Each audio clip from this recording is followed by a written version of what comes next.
रहली सखी जे हबीन मिल के तोहरे घरवा से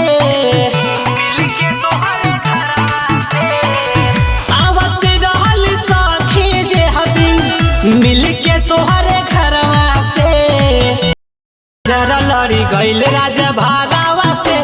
नजर लड़ी गइल राजा भारावा से नजर लड़ी गइल राजा भारावा से रे नजर लड़ी गइल राजा भारावा से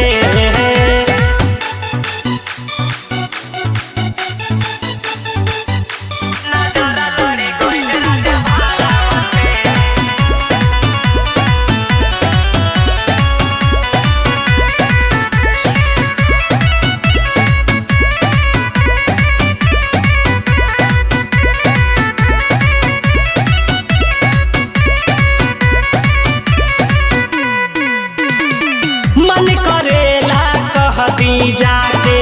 दिलवा के बतिया रे सुनीला बड़ा और भांगी होले राजी भर के जतिया रे मन करेला कहती जाके दिलवा के बतिया रे सुनीला बड़ा और भांगी होले राजी भर के जतिया रे कुहू के करे जा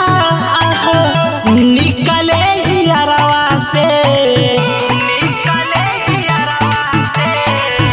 कुहू के करे जा